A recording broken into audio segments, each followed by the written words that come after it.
Hello दोस्तों, मेरे YouTube channel पर आप सभी का बहुत बहुत स्वागत है। दोस्तों, आज हम श्याम कुंड के बारे में बात करेंगे। हम बोल सकते हैं खाटू श्याम कुंड वो इतना प्रसिद्ध क्यों है और प्राचीन काल से ही उसकी इतनी मान्यताएं क्यों हैं। दोस्तों, आपको पता होगा जब खाटू श्याम जी का वहाँ पर सर निकला था, तो जब उस सर को उठाकर वहाँ एक मंदिर का निर्माण कर दिया गया, तो उसके कुछ समय बाद ही क्या हुआ था कि एक बहुत ज़्यादा पानी की धारा वहाँ पर बहने लगी और कुछ समय बाद ही वहाँ पर एक बहुत बड़ा तालाब बन गया। यानी कि एक तालाब का निर्माण अपने आप ही हो जाता है। तो फिर यह धीरे धीरे लोगों का विश्वास बढ़ने लगता है, लोग वहाँ जाने आने लगते हैं, देश विदेश से लोग उस कुंड में स्नान करने आते हैं। और लोगों का मानना है कि अगर हम श्याम कुंड या खाटू श्याम कुंड में स्नान करते हैं, तो उसमें स्नान करने से जितने भी चर्म रोग होते हैं, हमारे दुख दर्द होते हैं, वो सब खत्म हो जाते हैं।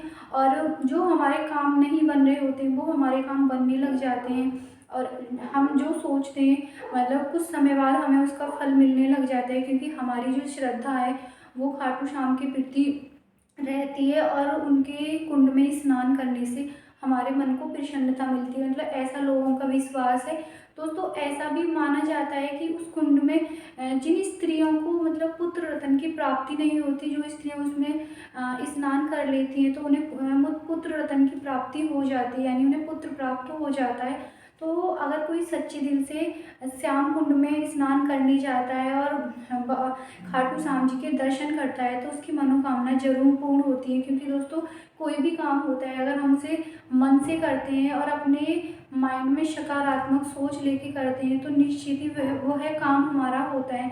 तो यह जो श्याम कुंड है वो देश विदेश में बहुत ज़्यादा प्रसिद्ध है, क्योंकि खाटू श्याम जी का मंदिर अपने आप में बहुत विशाल है। और वहाँ पर इतनी भारी मात्रा में दर्शकों की भीड़ रहती है, वो दर्शन करने के लिए डेली जाते आते रहते हैं। तो वही खाटू श्याम जी का कुंड है। पर यह है कि इस खाटू श्याम जी के कुंड का निर्माण हुआ कैसे और लोगों को किस तरीके से पता चला था। ऐसा हुआ था कि जब वहाँ पे बहुत बंजर ज़मीन थी और कुछ भी नहीं था, तो वहाँ पर जानवर आया जाया करते थे। तो वहाँ पे एक गाय भी आती थी, लेकिन जब वो गाय उस स्थान पर खड़ी होती थी, तो उसके जो स्तन थे यानी थन थे, उनसे अपने आप दूध टपकता रहता था। तो लोगों को मतलब बहुत ज़्यादा आश्चर्यचकित होता था कि इस गाय के स्तनों से दूध अपने आप कैसे टपकता रहता है। तो उन्होंने वहाँ पे खुदाई की, और जो बहुत गहरी खुदाई कर ली, उस खुदाई में उनको वहाँ पे खाटू श्याम जी का सर मिला। और फिर जो वहाँ के राजा थे, उनके स्वप्न में भगवान ने दर्शन दिए, बोले कि वहाँ पर एक विशाल मंदिर का निर्माण कराया जाए।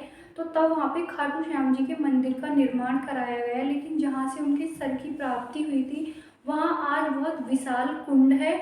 और उस कुंड की मान्यता है कि लोग उसमें स्नान करके अपने आप को शुद्ध करते हैं, चर्म रोग जितने भी होते हैं उनसे उन्हें निजात मिलती है और उनकी मनोकामनाएं जरूर पूर्ण होती हैं, ऐसा सबका विश्वास है। तो दोस्तों, आपको वीडियो कैसी लगी आप मुझे कमेंट बॉक्स में ज़रूर बताएं। Thank you.